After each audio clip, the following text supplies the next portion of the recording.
High guys, welcome to my channel. तर आज आपण बनवणार आहोत फ्रूट कस्टर्ड. येथे मी अर्धा लिटर दूध घेतलं आहे. दूध तापवण्यासाठी ठेवलं आहे. दूध तापत आल्यावर त्यामध्ये अर्धी वाटी साखर टाकायची आहे. साखर तुम्ही तुमच्या आवडीनुसार कमी जास्त करू शकतात.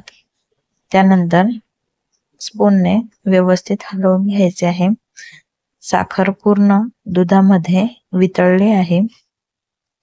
त्यानंतर एका बाउलमध्ये मी थोडंसं दूध काढलं होतं साईडला थंड.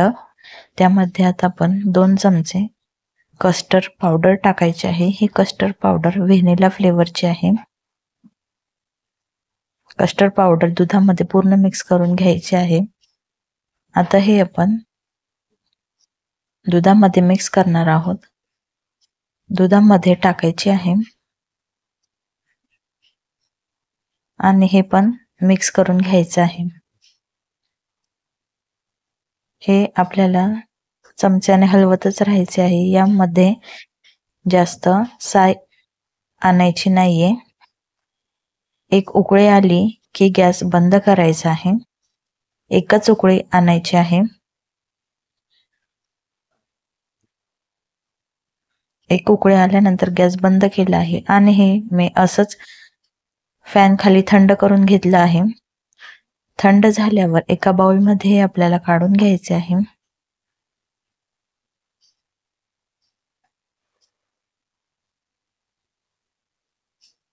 हे बाउल आता आपल्याला 2 ते 3 तासांसाठी फ्रीजमध्ये ठेवायचे आहे. 2 ते 3 तास झाल्यानंतर कस्टर्ड पूर्ण थंड झालं आहे. हे आता आपण एकदा मिक्स करून घेऊया.